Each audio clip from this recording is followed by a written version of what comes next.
crazy that afternoon. But I mean, a flower pot this big, falling from an attic, and almost hitting me on the head. Like, what? And then this guy I've never seen before in my life, just looking at me as if, I don't know, was my fault? The first time I noticed him, he was coming out of the metro. I was startled by the noise of a flower pot crashing to the ground on the pavement opposite. Just then, my telephone rang. My brother, telling me he'd been made redundant. As he was summing our thought, I couldn't help remembering, with a little shame, about the 5,000 euros I lent him in a moment of madness. The weird thing is, if I never met this guy, I would have continued being the same idiot for the rest of my life. Honest! I pride myself in being a rational man. I would never have thought that a complete stranger could change my life so radically. And second time I noticed him, I was entering the lobby of a pharmaceutical company where I got stuck in a lift with 5 people. One of them had a panic attack. Another one was dying for a wee. The thing is, when you're trapped in a tiny space, even the slightest motion becomes contagious. So I too started to feel panicky. And I won't mention my bladder. 45 minutes of sheer torture. I was on my way home, and again, here he is, at the wheel of a dark green Golf, driving into central Barcelona. By the time I got home and sat on my computer, I forgot about him. Until I saw that prat, Sergio, had posted a photo of me on Facebook and I stand here, pissed as a mute, trying to kiss Merche from Sitges. My wife, Lori, couldn't have seen it yet, or she would have gone nuts with jealousy. I love her for this too, man. Anyways, I got on the phone to Sergio and gave him a right photo. So he deleted the photo straight away. This guy, by the metro, and the wheel. Could it be a coincidence? After spotting him filling the tank of his car at the supermarket, I started shopping. And when I get to the theater, I realize I've been pushing someone else's trolley for some time. Worse of all, I've lost the precious list that Marta always prepares me with scientific precision. She was gonna kill me. I do try to understand the meaning of my life. As far as I know, I am a free man, living within a framework where I can make educated decisions. Deterministic doctrines have always felt alien to me. Neither have I ever believed in destiny or in divine providence. One thing was certain. There was something uncommon about all these events. Every time I came across this guy, something really unpleasant happened.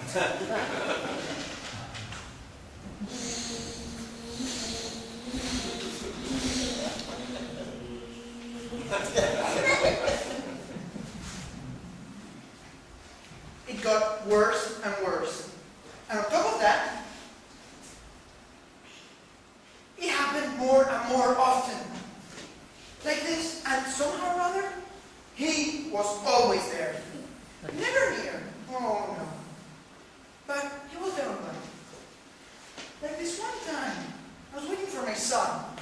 Never takes his stupid earphones off. No wonder he didn't hear the car coming behind him when he crossed the street. The driver slammed on the brakes just in time. Bloody kids! Him again, walking in the dark night I lost my keys. It was pouring down with rain. And there was a power cut. And of course, the stupid doorbell wasn't working. Strangely, neither did my phone.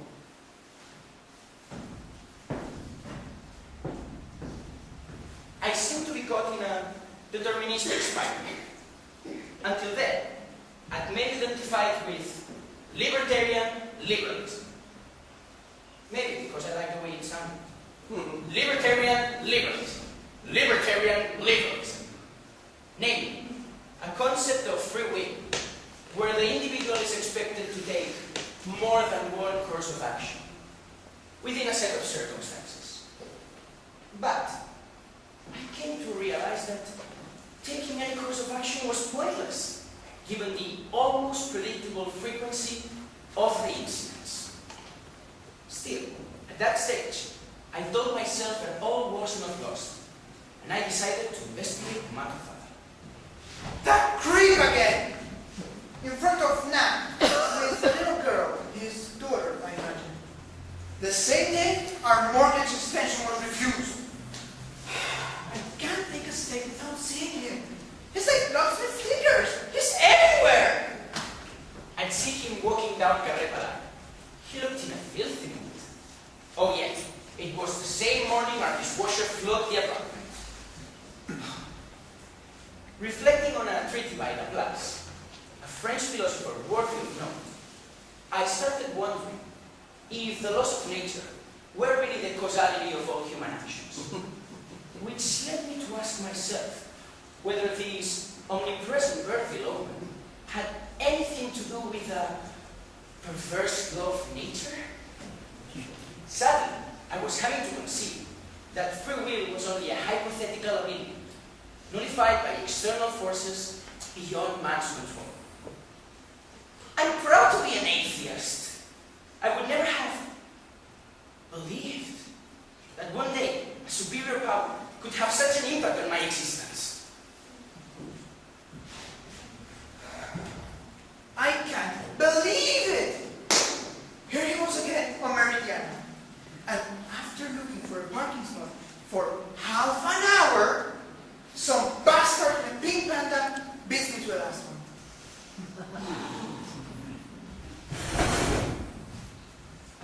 I made a note of his number plate.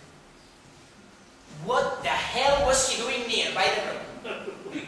Our little one, she's got a remarkable set of teeth, had bitten into her SpongeBob and swallowed a bit of it. In the emergencies waiting room, I was seeking comfort in Schopenhauer, but he ended up wiping out my last leaves. I came to the conclusion that in all my life, I've never decided anything of importance. Others have always controlled things for me. My despotic father to start with, school friends, girlfriends, studies, he'd chosen them all for me. Or Marta, my darling wife, a woman with a will of iron, whom I love very much, who seduced me and convinced me to get married, who chose the apartment, the furniture, the girls' names, where to go on holiday, my suits, the color of my socks, what time I'm supposed to be back home, becoming vegetarians, watching only Telecinco. I'm a hectic husband. I spotted him on the evening news for just a fraction of a second, walking out of a Banco Consultor. 5 minutes later, I'm in a model hospital. I bring in the rubbish downstairs. And what happens? Whoa! I fall down the flipping stairs. And obviously, the bin liners burst. So I end up covered in vegetable peels, oily tuna cans, coffee filters,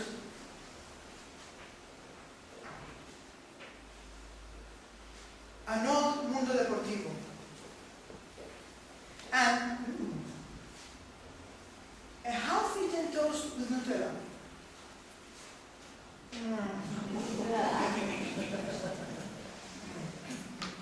I love Nutella. And oh! To cap it off, the carcass of yesterday's roast chicken had wedged itself on my knee. This is getting heavy! I just needed this. Granddad escaping from the old folks' home. For some time, he was convinced that all the nurses were spies working for Franco, and the time had come to go back to the Maki. Oh! The Mossos found him outside the toilets of a Repsol near Montgat. Why? Why? Why?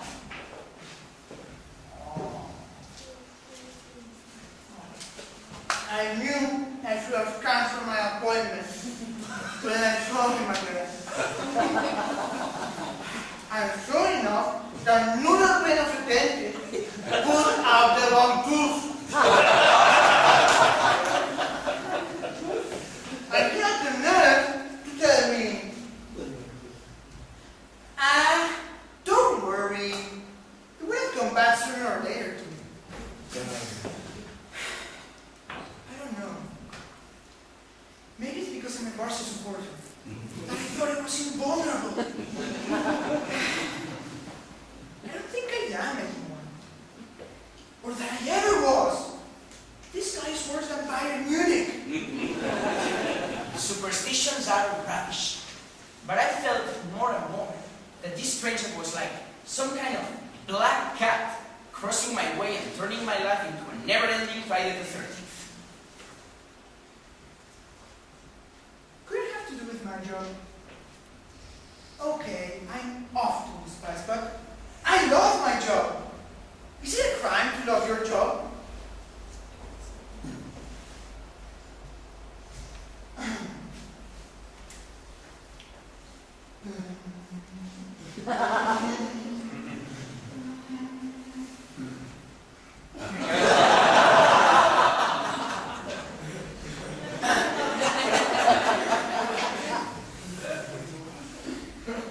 I do it with care, with passion. We get the info, we try to see. The other one does the paperwork, takes a picture. I place the hydraulic fork and the chains. And then we lift it very gently so as not to scratch the bodywork. And the final touch. I leave this lofty message on the pavement. Your vehicle has been towed away. Dial 092 for information.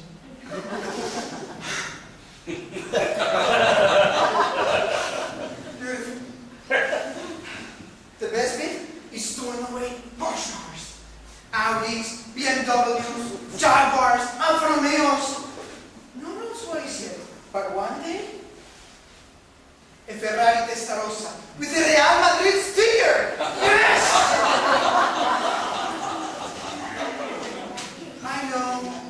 I know. Drivers hate me. They despise me. They curse me. Some even spit at me. But I'm a nice guy. Everybody likes Nacho. I'm fun to be with. I'm the life and soul of anybody. I don't deserve what's happening to me. Unless... A Sunday in Sitges. And of course, he's got to be there too. On the beach road, with some bottle of not bad actually. And when the time came to pay for our mediocre paella, all our cards were rejected. We ended up having to pay with every single euro we could find in our pockets. We couldn't even buy the girls the ice cream they'd been whining about all day. And worse, like some riff-raff, we had to go through Pobla Sec to get on the train. Without paying. How am I supposed to set an example to my children? I can't get rid of him. Here he was again, having lunch with his family at a Pico seafood restaurant. 5 minutes later, me and Luca are waiting for our chips in Calle El Pecado, where some tourists appear from God knows where and throws up black rice, my brand new trainers.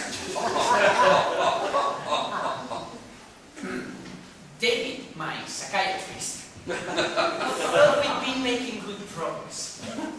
For the past few months, he'd managed to reduce my tranquilizers. According to him, my persecution complex was under control. Everything seemed to go swimmingly when he came on the scene. According to David, a little paranoia cannot be regarded as abnormal when you work for the tax office. When I was little, I just wanted to be a farmer, like that. I wanted to drive a tractor, but he never let me. I'm a failure. I couldn't choose my job either. Everything was just a combination of circumstances. Where have all my dreams gone? I mean, who has ever heard of a little boy saying, when I grow up, I want to be a tax inspector? I blame my father. He's the one who pushed me to take the exams, and now every time I ring him, he's got the nerve to greet me with, "Huh, it's you, traitor." After her hip operation, Encarnacion, my darling mother-in-law, decided to convalesce with us. She has been convalescing for 8 months. Today, she said, I love you, my hip, I think I must stay another month. The problem is, ever since she's been with us, Lori hasn't wanted to, because her mother's on the other side of the wall. No pumpkin. She calls me pumpkin. Them partitions are so thin. Mom's gonna hear you. You know. Him again. When I got out of the ferrocarril, where some skillful pickpocket relieved me of my wallet, my mobile, a T10, a Bible, and a packet of chimica. There had to be some reason. Did God want to punish me? But me, I believe in divine providence. I believe in the benevolence of God Almighty, creator of all things. I believe in Jesus, Savior of mankind. Sure, you've got to deserve to be saved. Oh, I'm not perfect. I do have sin. Oh, yes. So, I decided to try a little prayer.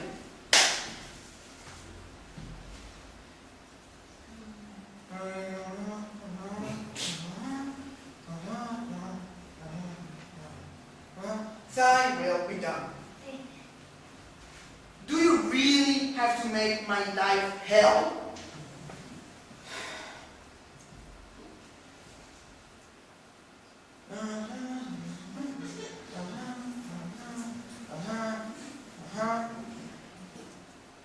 As we forgive those who trespass against us.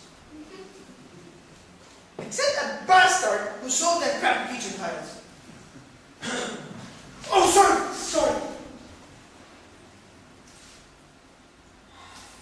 It's useless. Maybe I should. At work, my computer was one of those viruses that sends out mails offering young and available ration breaks to everybody in my address book, including the head of human resources. She wasn't very impressed. During my last consultation, David found me a little bit tense. He decided to up my tranquilizers. I'm not feeling well.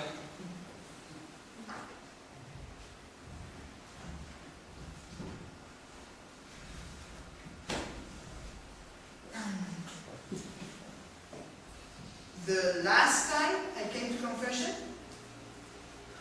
Well, Father, that must have been the early 90s.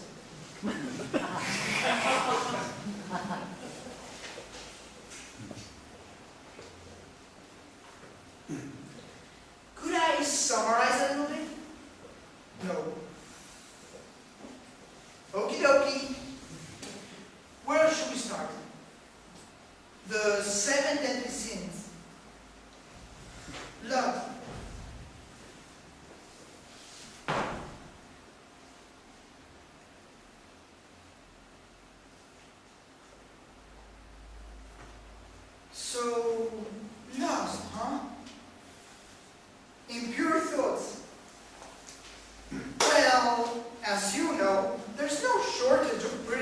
around the streets of Barcelona, eh? No, no, Father, you wouldn't know. No.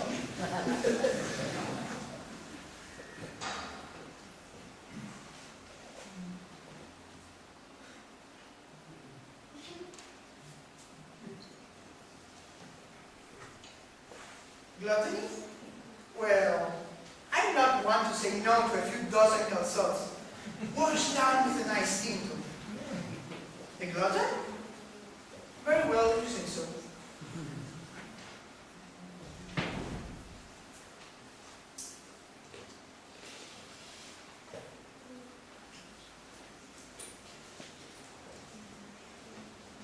Greed?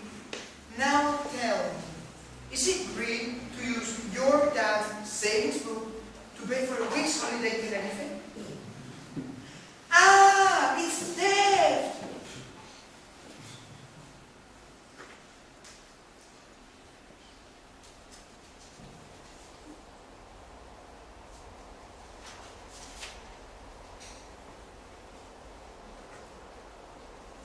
Sloth. Sloth? Isn't that the funny animal in Ice Age? Oh, laziness! Now you're talking. Well, if I can get someone else to do my job, fine then, sloth.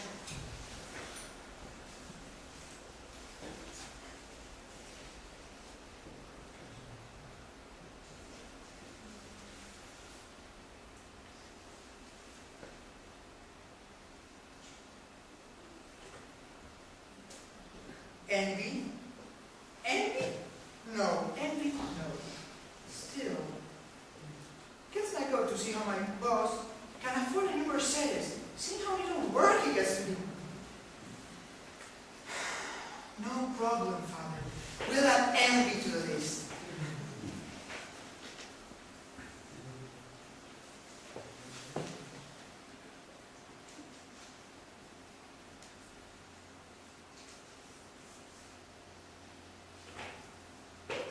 Vanity, me, they.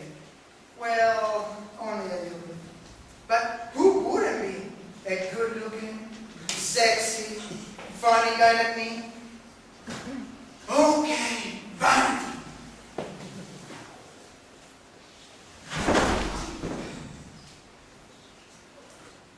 Anger? But Father, I can't stand this stupid confessional all weekend. Are you taking the mickey or what?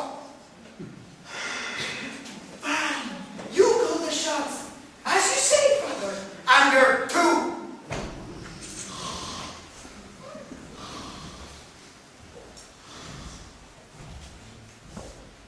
Poor Father.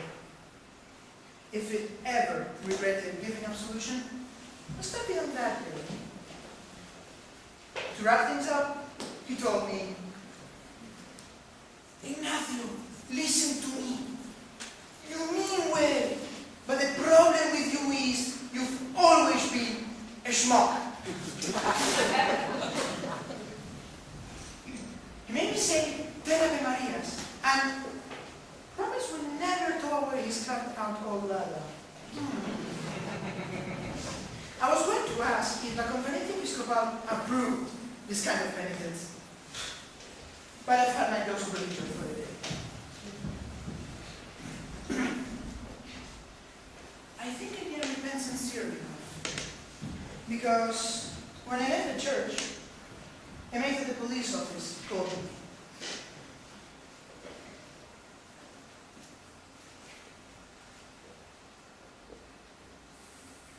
My son had been taken into juvenile custody. He had been caught selling pills at the door of a private high school, run by Jesuits. In spite of everything, I hadn't given up. According to a philosopher named Dawkins, our behavior is set by our genetic code. Yes, I was quite taken by the idea of a selfish team, because when faced with danger, it sets off a mechanism that can lead us to take action. That's just when Martha rang me. Her GP had detected a small lump in her breast. They booked her for some tests. Enough! I had to face the music. No more rabbit skits. This couldn't go on. The next time it would be face to face. I had to do away with him. And then I could blame myself. I knew that sooner or later I'd find him again. I had to do something. I killed the bastard! I didn't care if I had to burn in hell for it. So I was running back to my car because I just remembered it wasn't parked very legally. So I was going there and... That dark green Volkswagen rang the bell. The couple I was in duty with had gone to a bar to buy some cigarettes. I was waiting for him in the truck when... Ah!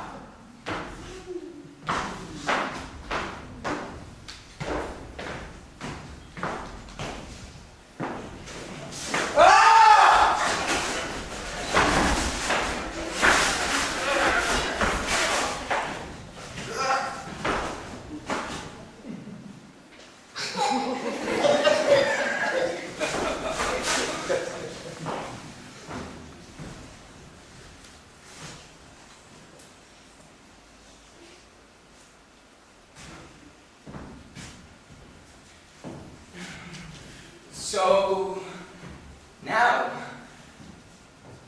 what do we do?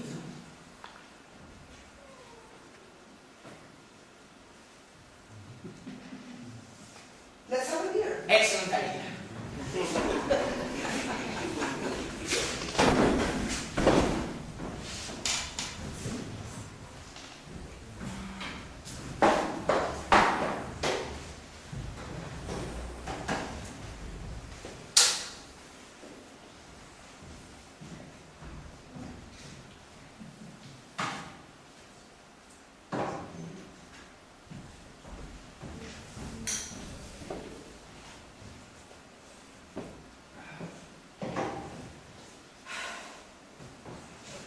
So, you two, every time you saw me, One calamity after another. 2 months living on the edge. just the same. I couldn't cope anymore. I'm Albert, by the way. Nothing, nothing. Right, Nacho. But if we wanted to kill each other, and we ended up not doing it, it might mean that we have reached perhaps a turning point. What do you think?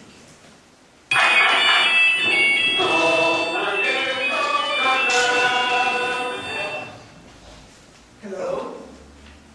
Ah. Well. Okay. Gracias. Adios. The bills were taxed. The lamp is not a tumor.